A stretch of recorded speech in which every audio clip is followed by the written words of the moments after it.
Good evening, citizens. My name is Ban Shattersong, captain of the Bloody Hand Mercenary Company. And today, I will be Chris. Hello. I'm also joined by Matty and Sol, my fellow striding members. Say hello, you two. Hello, Hi. you two. We have the delightful, job today of talking to you about a certain player event. This one in question being Walk the Longest Path. Or was it Walk the Longest Paths, plural? Anyway, there were definitely, I think there was technically one path we trod, excuse the pun, but it was indeed a long path. And without waffling anymore, this was a player event all three of us went to a few weeks ago, and it was centered around the idea of walking the trods. So this was set in Eversley at Eyelarp, was run by their team, and it was, overall, I think we can all agree, a fantastic event, a lot of fun, and had a really good time. Yeah, shout out to Johnny and Kitty who run Eyelarp and ran this event. Yeah, it's absolutely awesome. It was my first player event as a player rather than running one. Yeah, very true. Yeah, same. That was fun. Gosh, yeah. We'll have to touch on QGIT in the future, but today we'll focus on Walk the Longest Path, or Whittle-up. Doesn't really roll off the tongue as well as QGIT. Whittle-up. But short of making up new spitting sounds, what we're going to do today is we're going to do our usual dissection strategy. And this is cutting it into the 3 separate days we had, so Friday, Saturday, and a little bit of Sunday, similar to a mainline Empire event. And then what we're also going to talk about on each of those days is kind of our OC opinion of this. It's quite, I would say, quite unique player event. A lot of the time they're quite static, but actually having hiking involved, which is quite a hard skill, let's call it, was quite interesting. And also, not to mention that this event was actually booked and planned pre-COVID, so what, 2.5 years in the making, and boy did they deliver. But we'll also be talking about our IC characters, what the combat was like, what it was like with some certain new characters that we're all dearly in love with, may or may not be called Kronk, and also our I guess our close encounters with death. Yeah. But separate and together at the same time. But on happier notes, not talking about holding Farron as he died in my arms. We'll be talking about the Friday. So I guess to kick us off, we finally had the chance to sit down and talk as a striding. And how fun was that? We won't go into the details, but of what we discussed. Just too much plotting that we can't talk about. Absolutely. But so nice.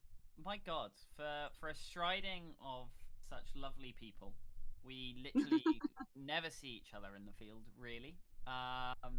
We're problem bound together. with an ambition striding. Yeah, we're bound together just by being our ambitious. ambitions, but that means we're always busy doing our own things off the other side of Anvil. Only really catch you in passing, but no, we set up. We went to the inn that was there, the tavern. We sat down at a table in the corner and had a good old chat. And that was good. Yeah. I think that's actually more like what I was going to say, one-on-one, I guess, one-on-one chatting that we've even been able to organize to do like online before that event and before or during or after E1. Yeah, definitely. Awesome. We haven't had that much FaceTime with each other at all. No, I certainly could tell because I don't know about you two, but I definitely was like, I'm enjoying this so much. I really don't want to stop just having a chat because we just don't. There's always someone else there, or someone's missing, or someone's got to go and do something, and you never quite. I mean, how often do we get to do it in such nice surroundings as well? Oh, yes. What was, to all intents and purposes, like an IC tavern in the Marches, which was just so cool. Like hovering around in the corner as people came in and out, talking and bloody trying loud. to let people hear about what we were saying. It was great. It was so good. It was nice to catch up, and it was nice to get the IC time and do the role play kind of conversations that we don't always get to do because it has to quite a lot of the time sort of segue into OC planning. especially when they're having these kind of discussions at OC at a pub. We have a catch up, once every blue moon when we're all in the same country, let alone city. Yeah, and you never want to go too icy during those moments because it always feels a bit cheap to be doing that. Yeah. As we've discussed recently, Empire is not technically a find out in play system, but there's sort of that honor system that makes you go, but I don't really want to like sully the field moments by doing all of this planning or talking in a serious way. Like we talk about other stuff all the time, but to actually go into detail about our as our characters about what we want to do and what we're doing and talking to each other and arguing as well. It's just lovely. Yeah. What was it when you two said, I think we should also take the brand? Hang on, everyone. It's a democracy now because 2 of the 3 of us have voted it. Hang on, this is not what I announced myself as dictator for, I suppose. But I was, Band shatter song, not brand shatter song. Ooh. Land shatter song, more like. Ow. Ouch. No, Gosh, that cleave, my leg. You have just segued onto another thing of this event, which was just coming up with ridiculous names for band shatter song. Yeah, that was a highlight. Man banter song. And a poor Dan Bracken song out there is probably in future going to be mistaken for band shatter song. It's too close. Yeah. Not intended either. It wasn't. No. It's not deliberate. But it was funny. Yeah, have some interesting discussions with militia officers in the future, I suppose. And also, who could forget Longhorn Give Me Your Loud Face? If someone could remind me of that character's name. Give me your Liao face. That's why I laughed so much. I was like, what? Until I realised it was referencing the horns. Yeah. Because he's a changeling. But, yeah. The worst thing is I knew exactly who it was. Yep, 100%. Yeah, I need to get better with names. You touched there on the scenery of the being in an IC tavern, and it's worth mentioning for anyone listening who hasn't been to the Eversley site that they have these 2 awesome villages. It's part for LARP, part for Airsoft. One's a Wild West theme, but it's pretty like, I'd say, what's the right word here? Like low branding. Yeah, thank you. Agnostic. It's not clearly Wild West. It's not like like I don't know, Derringer revolvers all over the place. It wasn't. It didn't put us out of like immersion to be there. Yeah. Be saying that it was Empire. It was really good. Yeah. In fact, added to the immersion, no? Yeah. Oh gosh, yeah. Having actual streets of these, these actual wooden structures that we got to camp in, no tents involved, literally staying inside these little wooden cabins.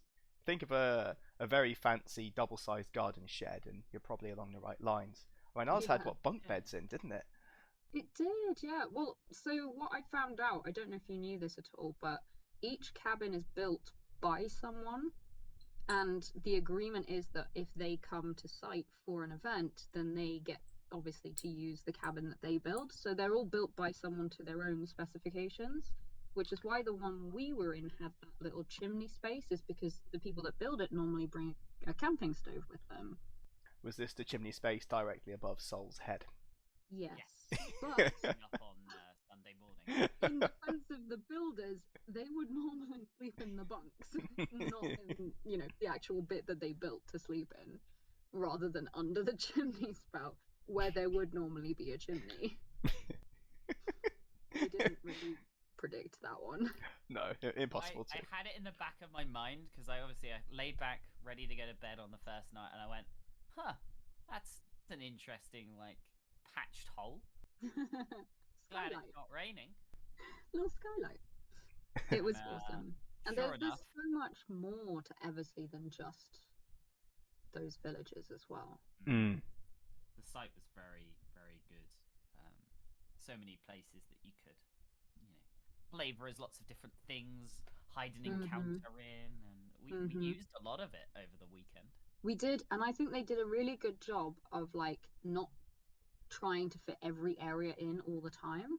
So it meant that even because obviously we did the big walk on Saturday, which we'll go into more, but then even by the end of Saturday and Sunday, we were still seeing new areas, and it just felt really organic the way that they did it, coming in and out and using the space. They just used their site really well, which obviously they know the site really well, which must help. But wow, it was well planned.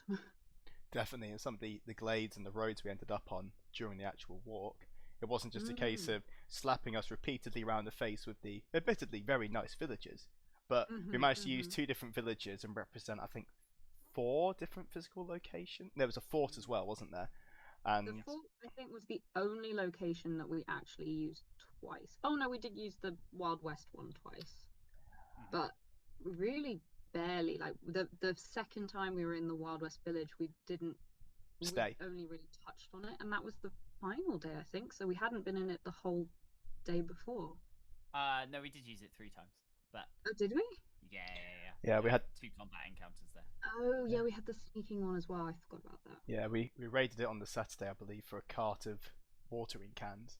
And Well, then there you go. Look, I didn't even remember that we'd been in it 3 times because, you know, it felt like such new places. Oh, like, they were Yeah. vastly different every time, and mainly because you were approaching from different sides. Mm. And it was dressed up differently, and there's different people inside. But there was but also, yeah, I think. Oh, carry on. So no, go for it.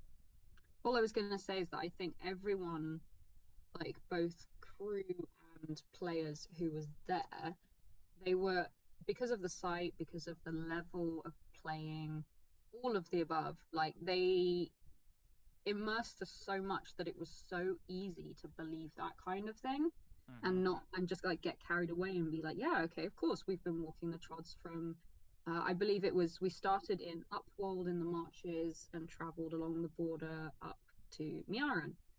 And it was just so believable. Like, of course, this is a completely new place.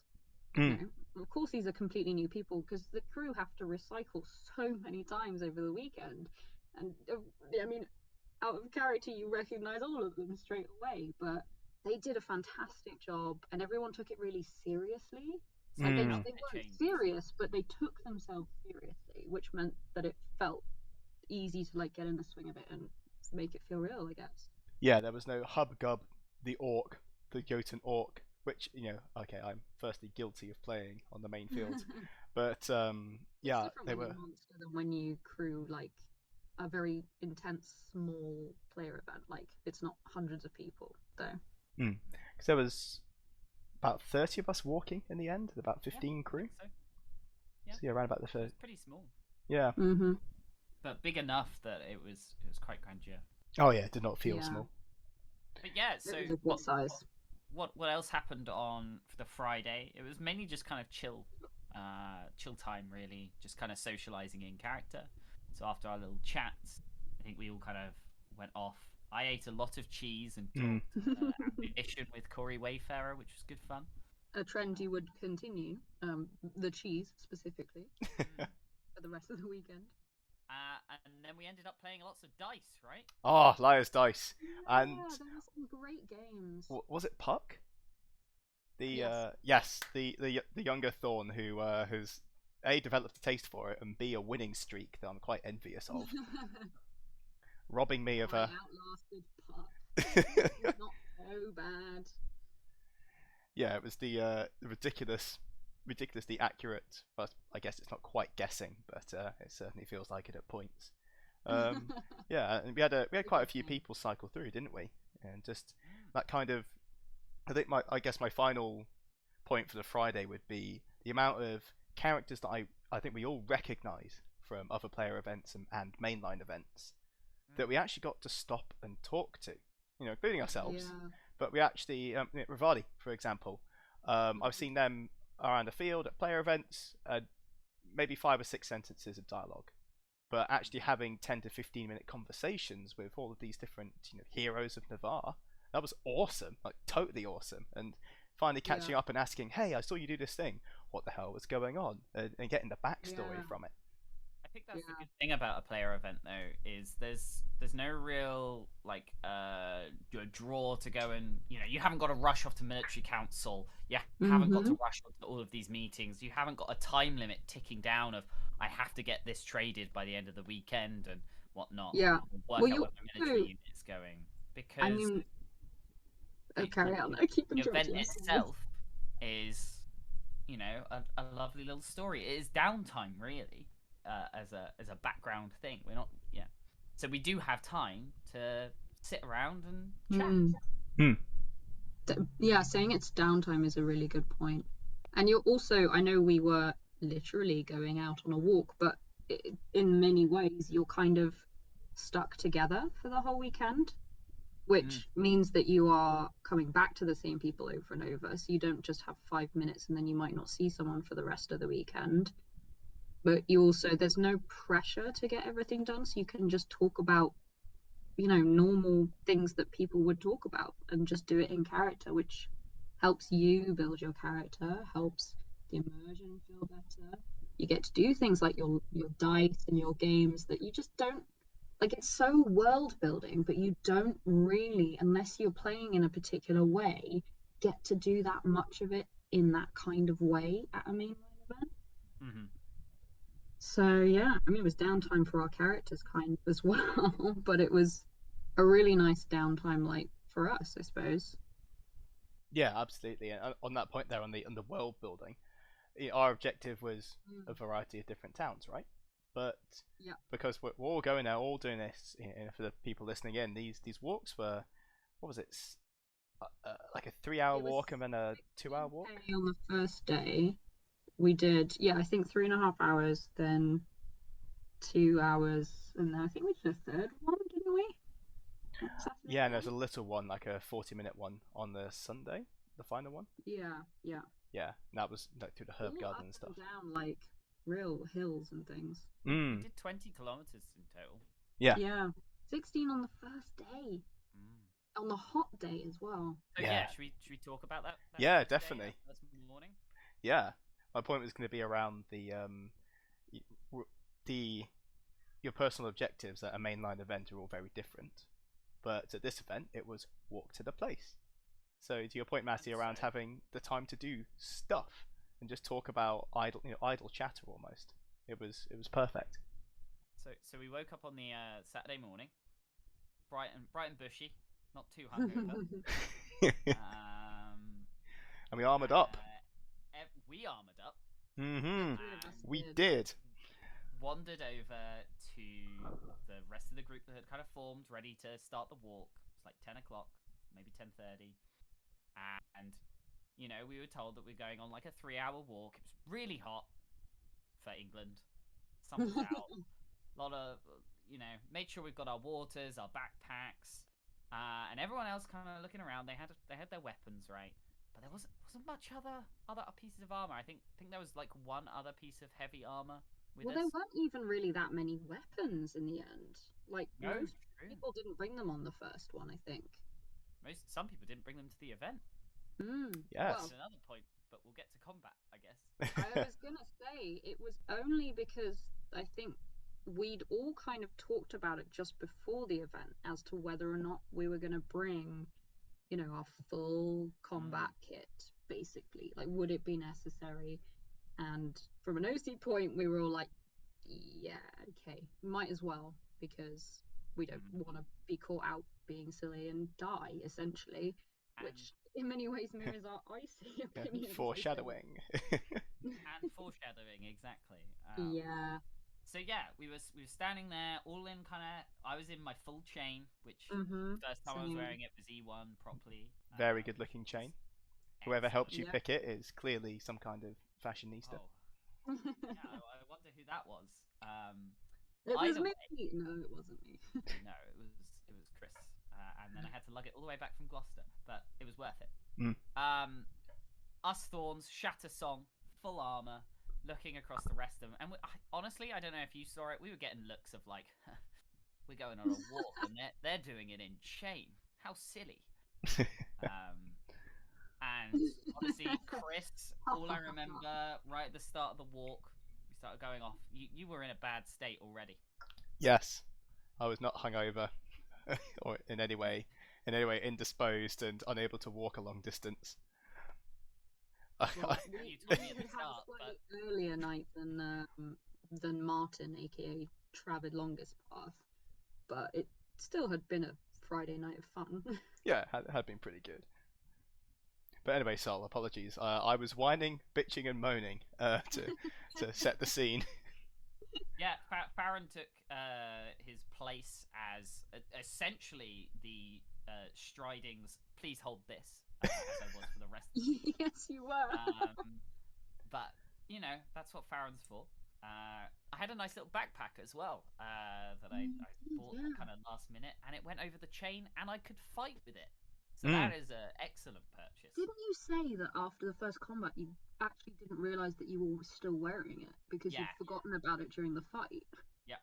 So that was an absolute steal of a purchase, and means that I'm not going to run out of snacks or water on mainline battles anymore. Oh, true. Yeah, you can just wear it. I can just wear it. Fantastic. So you can carry all of my snacks then, yeah? All of your snacks, all of Band's snacks, Band's jumpers, whatever he's taking off. Band snack a song. Oh, for goodness sake. Well, to be fair, I don't know why you trust me with your snacks. I am still hungered of the Dragod, you know? But yeah, so we started the hike, right? We were all in good spirits, apart from Band. Getting steadily hotter. And we then heard some cries, right? Some cries for help, yes. Yeah. Encounter number 1. If along the way there were, I want to say 3 or 4 encounters, just like on the trods. Yeah, so the first one was a bunch of people hacked to bits on the floor. I saw 2 ears. There were a lot of ears, yeah, a lot of ears. Saying something about a Dornish troubadour and a bunch of ruffians, ragtag band. Chris, could you tell us anything about bandits and how they operate? No. Keep going, Sol. Well, from no experience of anyone in this striding, I know that they don't tend to just go for ears. But it mainly turned out that was just, you know, some great roleplay for the physics, and some, well, I'll say it again, foreshadowing. Yeah. Of it was a good warm up as well. It was. It set the scene so well. Of no, we could always say, there are bandits in these woods and we get attacked, and like that's fine. But this set an element of threat, of danger.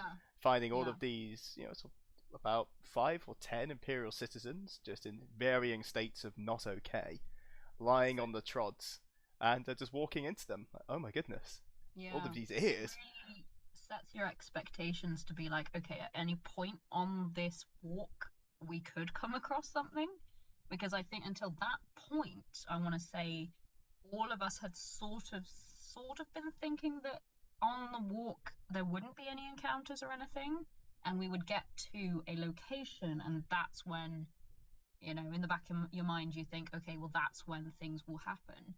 But by putting us in the way of these people, or them in our way rather, it sort of made you go, nope, it could be any time, it could be anywhere, which for the thorns and the fighters among us was, I don't know, from your perspective, but certainly from mine, I was like, oh, now we're talking. Now this isn't just a walk that's like just about IC because we're just having a chat.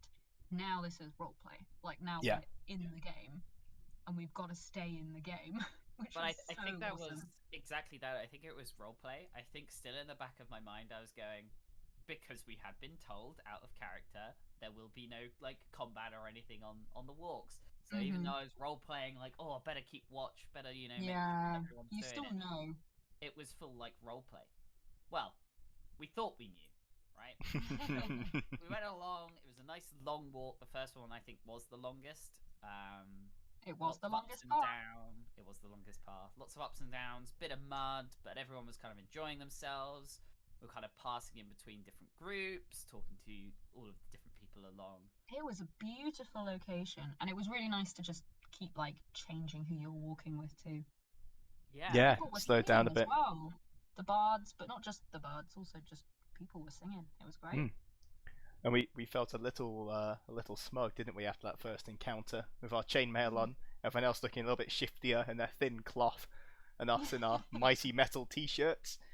We suddenly started looking at each other like maybe we're going to end up at the front of this line. And But again, I wasn't stressed. I was like, "There's no combat on the paths because we're on public footpaths." Yeah, you're still like waiting to get to a location, still probably. What was the next encounter we had? Was it the Blood Red Roads? No, We had it a was couple. the High Guard. It was the Grey Pilgrims. Ah, We had, yes. some Grey Pilgrims. We had some Blood Red Roads. The we Leaguers were They were great. Yeah, they were fixing the Blood Red Roads or something. It was fantastic. Yeah. Because obviously in this location they have paths that are through the trees, which were the trods, but they also have big foresting paths, which are much more sort of sandy and they look more like roads. So they really cleverly placed it, I think, and set it to say that, oh yeah, this is between Upwold and Miaran, and this is one of the Blood Red Roads that we keep kind of crossing over, because from an IC point, like if you know the map and you're kind of into all that detail and depth, then you're like, oh yeah, there is a Blood Red Road that goes around here. I know that's kind of the pathway. And I'd just been learning the map, so I was sort of quietly on an OC note vibrating inside my chainmail going, oh my god, I know this place, this is so cool. But it worked really, really well, and it made their encounters work really well as well. Just those little ones that happened after the first sort of the physicking one, which were, oh, there's people up ahead. Oh no, it's fine. But you're still on edge, but you get to do some role play and you're kind of off edge, but you are on edge. And that felt very Navarre, I think, in many ways. To be traveling like, anyone could be a foe, but oh, it's okay, but stay on your guard. Oh, it's okay, but stay on your guard. Oh, meet these other people that, you might just normally come across on the trods. And it's worth noting that our walking band was mainly Navarre, though we were joined by a couple of others, particularly we had some Roseni and a very, very cool Varushka mage, which we'll get to later. Very cool. And the big one was a Grey Pilgrim, I believe, the other mage. Very tall one. I believe that was a Grey Pilgrim who was our little NPC along for the ride. Had a great gruff voice that they put on and maintained Incredible. for the whole weekend. So good, yeah.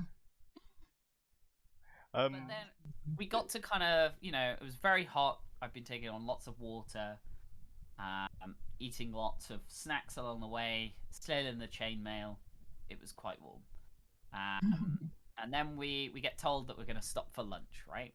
We're all thinking, nice. That's been like a good 3-hour walk. We didn't bring the food because we were told we didn't need to because it's we would be back. Yeah, heading back to camp. So we head up and we get to this fort, and we're getting told, yeah, cool. So we're just gonna have lunch here, and some of us are kind of looking around, going, oh, I thought we were gonna go back to get our lunch, but that's okay. Have a quick sit down, get some water. We'll head over in a second. And Matty, you also wanted to go back to get your lunch, right? No, I had been bursting for the loo for a while because it's slightly less for me to just go and pee behind a tree than it is for you to, chainmail notwithstanding. So I had actually, on sort of a semi-OC note, asked Johnny, who was playing Hal Greenfeet, aka Sarge, who was basically the NPC guiding us along the trods. And I'd asked him, like, should I, just go behind a tree, like at the previous place we'd stopped or something? And he said, oh, no, just wait, we're going to be pretty close to camp soon. You can just nip up and use the portaloos. And I was like, cool, that's fine. So we got to the fort, and I was like, is this a good place? He went, yeah. this is fine. Just walk all the way up that road and you'll get there. Just keep your hand in the air. I was like, okay, cool. And I like put my spear and shield down and I just started walking. And then Ta-da! Boom. Couple Shout. of people, Varushkan, I believe they were, yelling some abuse at us. Armed. from somewhere down the path. Only counting like 1, 2, then Ban and I immediately going, right, here we go. Pushed around the left side, ran into another couple hiding in the bushes, and it was at this point we realised it was about to kick off. Ambush time. The combat was actually happening, and looking at each other as the only armoured people visible. We learnt later that one of the other person technically did have their brigandine on, but we were the only clearly armoured people on the field, and Ban didn't even have a weapon. Yeah, some of us brought armor but no weapons. I am a support player. Just explain quickly for anyone who's not been to site that when you think of bushes, you might think of like the forested area on the battlefield at mainline Anvil. But these bushes were super thick, super tall, and they had all these twisting alleyways, and you genuinely could not see around them. So it was so easy to like hide around them, and it was so good. They literally were on top of us when we first saw them. It was amazing. Like 5 meter engagement distance. Yeah, it really made a difference to the feel of it, because you didn't have to be like, oh, should I be pretending I don't see you? You know, you never quite always know on the battlefield once you go through the gate sometimes, like, oh, is that really a fence and can I really see through it, or am I kind of supposed to abstract layer, pretend that I can't see around it kind of thing. But this you just couldn't see. Yeah, it made it really freaky when Farron and I went off to the left. We thought there was just one heavily armoured bandit, and there was actually 2 more on my left, even further around on the flank. It gave me like a rabbit run or something. Yeah, and I was like, "Ooh, let's get out of here," because these to get around these, let's call them mega bushes, the technical term, right? There were some very small little gaps, you know, wide enough for a single person. That's it, barely enough to swing a sword. And I thought this is going to be a horrible place to get killed, because no one will get to you, and no one's going to be there to save you. I'm glad you spotted the people on the left, because I hadn't, and I was well prepared to just charge that first guy. Yeah, when it came round, I had that worried look on my face. We need to go, Farron. We're fucked. We're up shit creek. There are no paddles, and there's a thunderstorm on the horizon. Shattersong armed with Farron's weapons. Yep. Larkin has my spear, but granted, it's really Larkin's spear at this point. Farron doesn't use it. I'm an ambi, so I handed Ban my smaller sword, acceptably, and whipped out my dagger, which I have to say, it's honestly some of the most fun I've had. Is just dagger and sword, and I can see why people genuinely use it. A little bit less of the protection, but very offensive. It was very fun to play. Very offensive. Maybe this is a good segue into just generally talking about how we found combat over the weekend. Then.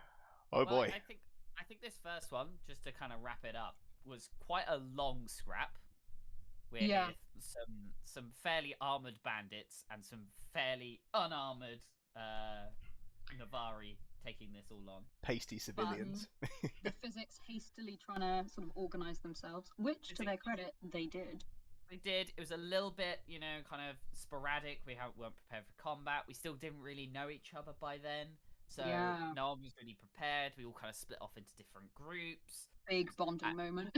And they kept coming in from different angles, and we were splitting off into groups. And I kept going. I went down a couple of times. I was on low hit points.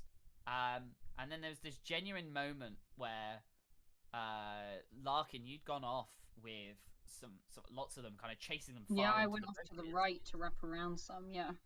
And I just couldn't find you. Like, Ban had been screaming on the floor. I don't know what had happened to you. The poo had finally left my body. No, it's definitely I was going, Yeah. Man, have you seen Larkin? No. Shit. So I was genuinely stressed as Farron wandering around. Like, I hadn't got to the stage of shouting, because I kind of thought Larkin's all right, you know. Back of my mind, Yeah. Larkin's all right. But it was about the 2-minute mark where I hadn't found you looking down 2 different wings that I was like, oh no. This is awfully close to 3 minutes of no contact, and we all know what that means. But then you What wandered does it back. mean, Van? 3-minute bleed out timer. I know. Oh, sorry. Should have made that. Sorry. The 3-minute bleed timer. Better. Unless you're hungry. Oh yeah.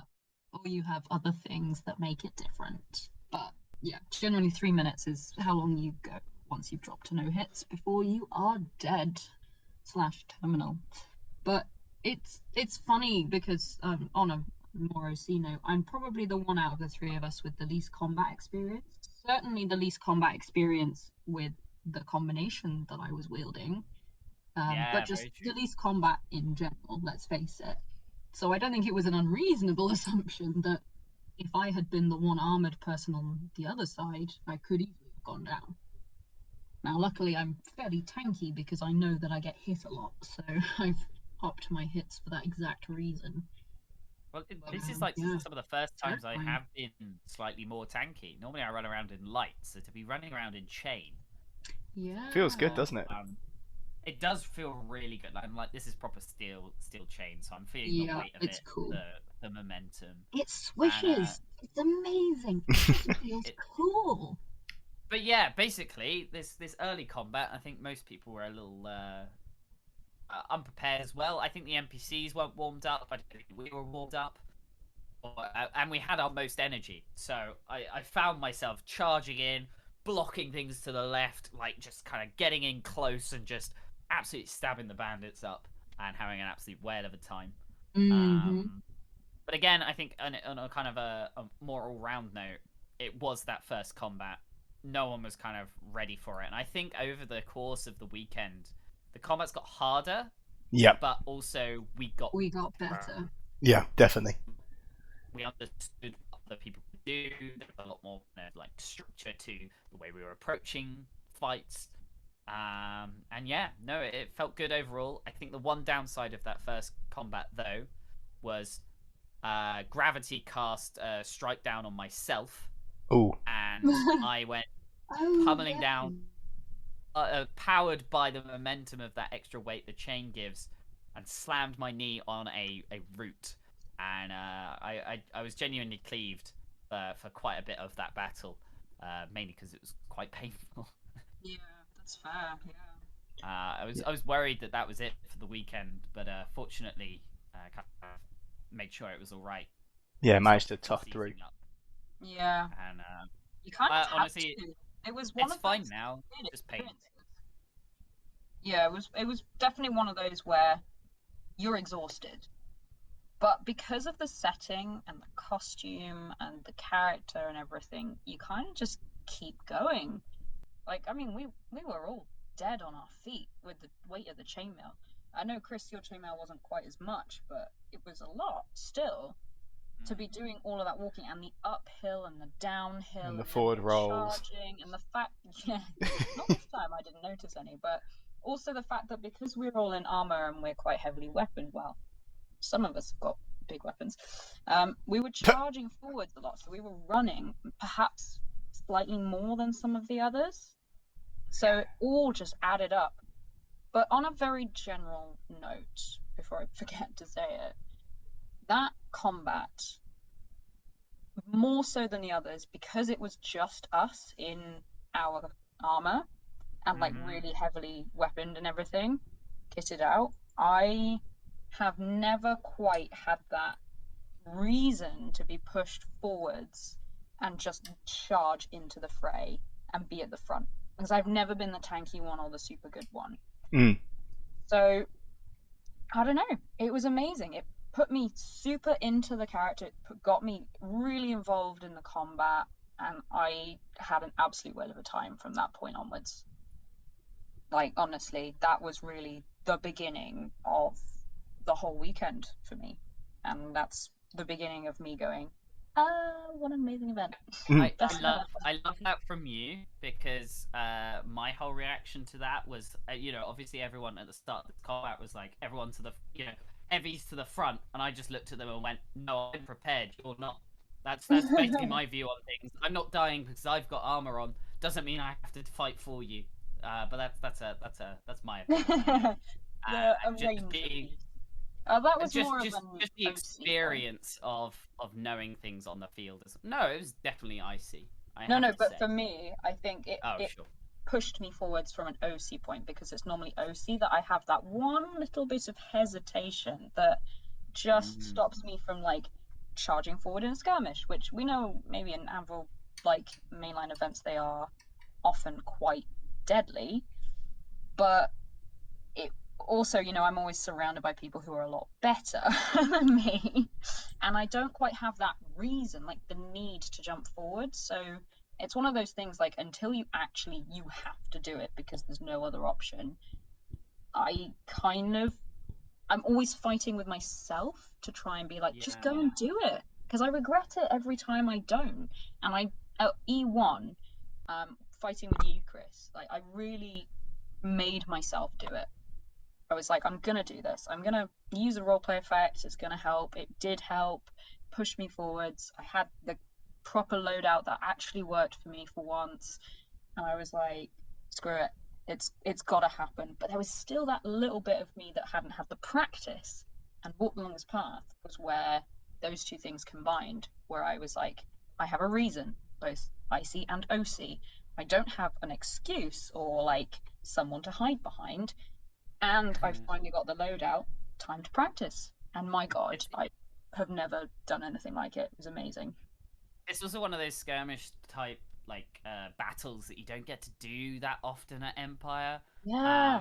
It's kind of the smaller scale, very very intimate combat in a way, because you do. It's a lot more one-on-ones, and it's a lot more a kind of just making the best of what you've got.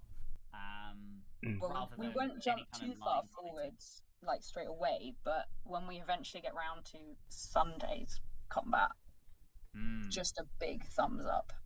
I think we all agreed with that one. Oh yeah. I mean, I think, and I hope, and I not even hope, demand that you all agree that there is a particular encounter that is the best of the weekend, without exception. And I refuse to listen to any other logical argument about it. But that will come later. But yeah, I guess that kind of leaves us at the halfway point of the weekend, doesn't it? Sort of 1 o'clock in the afternoon ish of the Saturday. It's the halfway. Oh, sorry, Sol. Your mic did the thing where it freestyled, and it freestyled itself around the bole of a tree, and we never heard any of it. All I said was, it may be the halfway point of the weekend, but it's only just begun. Yes, yes, the warm up is finished. The beginning of everything else. The beginning of the rest of the weekend, some might say. It was not the end, or even the beginning of the end, but the end of the beginning. And I hope I got that quite right. And I think what we'll do, actually, dear chums, is we'll cut this episode here, because we're running at 43 minutes and 11 seconds. I know. No, it's good. But I'll chop these into two things being episodes. Because what I'd like to do is, like you said, this has laid the foundations. And next time I want to drill into the combat, some of the encounters we had, some of the NPCs, then also how, like, what I think I didn't note it down for this episode, but I really want to dive into it next time, is how the group bonded. Because by the end of it, it was almost like watching characters level up in front of your eyes. You know those mobile games where you see like level 1, level 10, level 50? It was like that, because by the end, spoilers everybody, we had nearly 30 fully armoured citizens raging into these combats. Like you said, Sol, the combat got harder, but because we got dead hard. We got harder with a apostrophe as the hours and walks and days went on. So yeah, definitely want to explore that as a theme. But thank you both so much for surrendering 44 minutes and 14 seconds of your evening to me. That's okay. You know, a LARPer, always happy to talk about LARP. Oh yeah, Yeah. definitely. Don't worry about the fact that we've probably spent actual hours already talking about this exact event. We're happy to do it again. Yeah, and again. And again. And again. Alrighty. Well, until next time, dear chums, keep your blades sharp, your wits sharper, and should you come across anything called Kronk, immediately send me a winged messenger.